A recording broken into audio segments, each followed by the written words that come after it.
Jesus. What's up, everyone? Welcome back for another video. Thanks for joining me. If you're not subscribed, hit that subscribe button. If you're already subscribed, you're awesome. Thank you. So today's video is about the Jeep right here. So we got a couple mods that are in. Some are cosmetic, some are safety. Today we're going to be dealing with the safety mods to make this thing safe. Allow myself to introduce myself. So any of my normal subscribers would, if you've been following along close enough, would realize that's a new cabinet right there. One of the cabinets came for the whole garage cabinet system we bought. So we bought a full set and then one extra cabinet, and that one got shipped to Home Depot. Then we had to actually go pick that one up from Home Depot. Still waiting on the rest, even though it's a full set. Should be here soon. Also decided, since we got this whole thing came wrapped in cardboard, we would use one of the big pieces of cardboard to put it underneath to catch some of the leaks so it stops leaking all over the garage floor. So that's just one of the leaks. The axle doesn't seem to be leaking as much anymore, and we'll fix that at some point. Now, one of the first things we're going to be dealing with today is obviously these mirrors right here. So what we got for the mirrors is just, I guess this is just an OEM replacement. This is from Best Stop. Just mirror replacement. Let's get these, well, I guess I'll try to show you what's wrong with these mirrors in the first place. It's not the glass, it's the whole thing itself.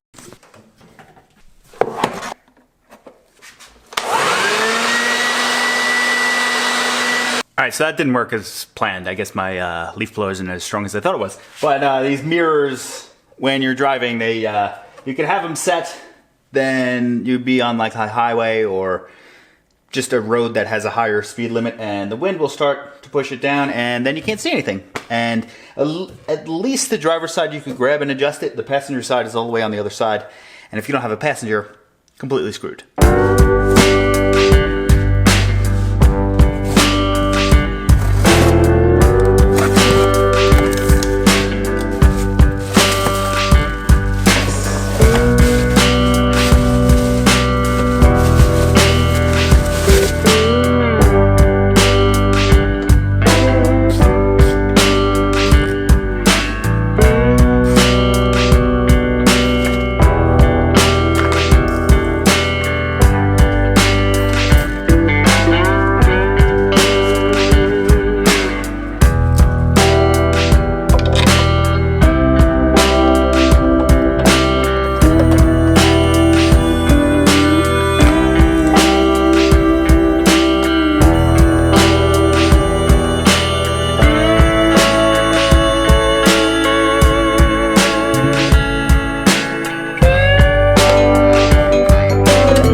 As you see by that was a very extremely simple install. I'm actually glad it came with new hardware because the ones that were on there looked a little crusty. I was planning on spray painting them, but came with new ones, so just replaced it. One thing I have noticed, I would have preferred if this whole piece turns instead of having to press the mirror to adjust it, which I guess isn't the end of the world, and that's how you avoid that same issue that we were having with it, the whole mirror mechanism folding in the wind. So I guess that's an improvement on that, but since it's manual, it's going to be a little more difficult to adjust from the driver's seat, but no big deal. Done. That was a very simple upgrade if you've never worked on a vehicle before and you want to start somewhere, I guess. Something like that. Very simple. All you needed was a ratchet, which I don't even think you need a ratchet. You could have one of those little screwdrivers that takes the attachments on the end, and it's a T27 Torx bit. Pretty simple. And just for reference, this is the other thing I'm talking about. This is a screwdriver, and then you get a bunch of different bits, so take one out. This is a T30, so that one's not gonna fit, but this. So this next one's gonna be a little bit more in depth. I guess I'll move you in a little bit closer over here. So this one is actually a real safety issue. The mirror is obviously a safety issue, but If they fold down, you could really just turn your head to look to see if someone is in the other lane before you change lanes and whatnot. But this one, real safety issue that had to get fixed. Let me show you.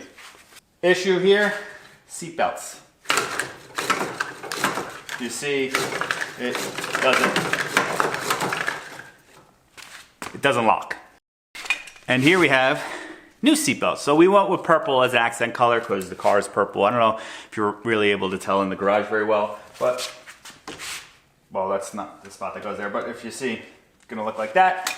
And then also, it locks. All right, so I was messing myself there. So it mounts like this in the car. Pull fast like that. And I guess if it goes sideways, it locks because that means you're on your side or upside down.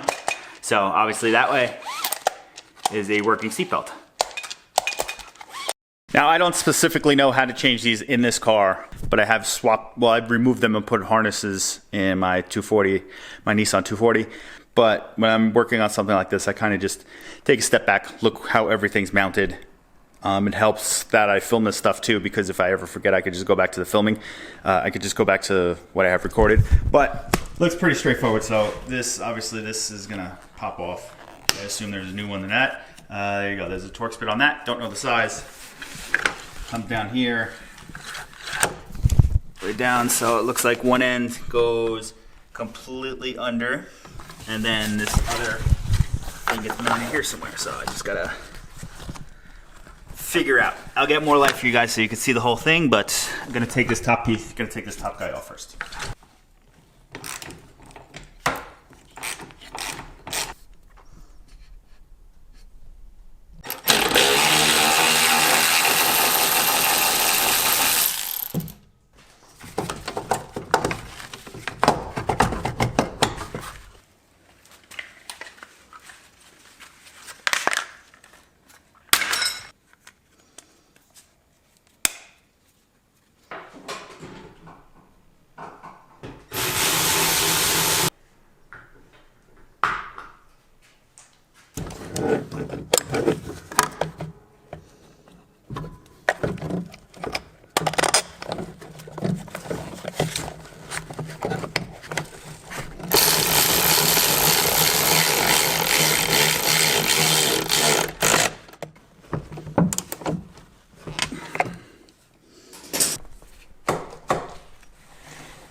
Now I just gotta do the other side. Whoa, my foot got caught. Let's see, these belts are from Seatbelt Solutions. Okay, so Seatbelt Solutions, one bit of criticism is there's no little, if you look on your seatbelt on your current car, if you look at your seatbelts, it usually has like a little button or an extra flap that stops your seatbelt from sliding all the way down into no man's land. Only bit of criticism I have. Other than that, works good. Color looks good. It's good purple. And yeah, so here's the accent color we went with.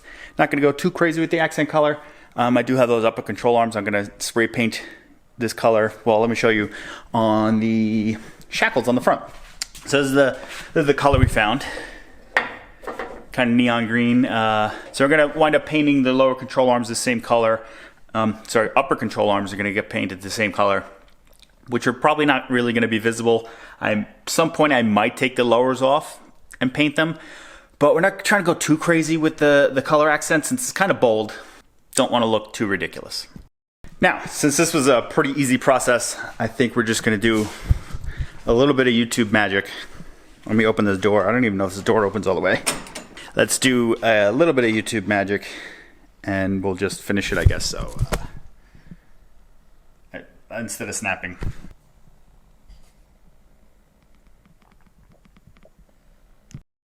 Not too shabby. So other than the leaks that are on this thing that need addressing for sure, there's another thing with the fuel system that I want to get fixed, which will be obviously at a later date because I don't have the stuff right now. Just gonna take it for a spin around the block. That's why we're opening the door here. But let me show you here. So I actually forget the name of the valve, but it's in the fuel pump assembly. It's like the anti-drip back or something like that. So this is what I'm assuming is wrong with it. That valve is shot at this point, and it's letting all the pressure out of the fuel rail. So when we go to start, it takes a while to crank. So I guess I'll just show you how long it takes to crank to start. That's all the fuel going back, and I figured this out because if I turn the key to ignition a few times without actually turning it to start, you could hear the fuel pump prime pumping pumping gas into the fuel rail, and then it starts a lot faster. So this is just how long it takes to start right now.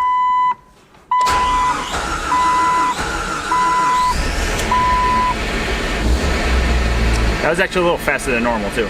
Plus stuff like that, I recently put 5 gallons of gas in it, and I didn't drive that far since then, actually from the gas station back home, and that gauge came on while it's been sitting in here. So just things like that. We're making this thing a full daily.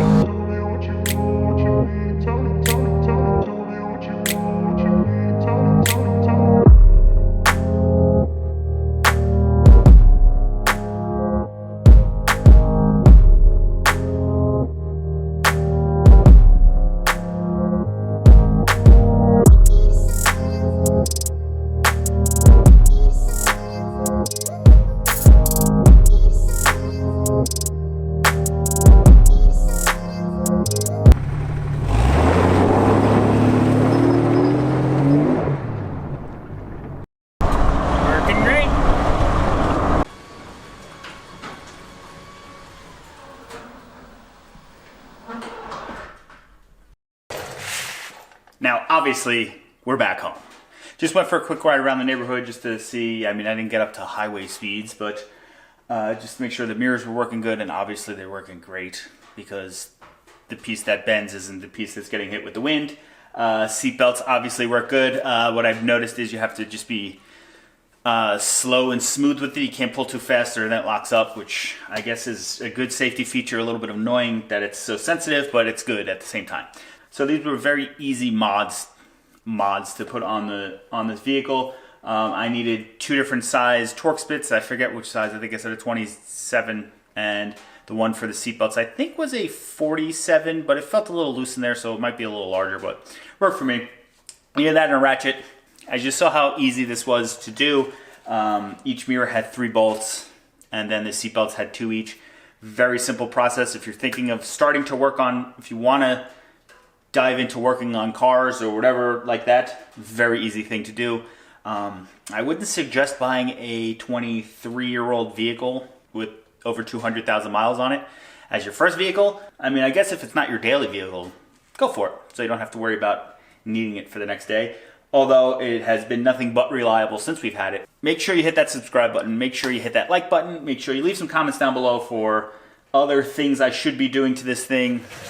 I know one thing I have to order is these little side markers here. These are broken, but I might be changing out the fenders too at some point. Between that and then I got to figure out what tires we want to run, because I'm gonna, like I said, first iteration is gonna be 35-inch tires, especially with the axle situation, because I think the Dana 35 is complete trash in the rear. But if you're not doing heavy wheeling, you should be fine with it with 35s.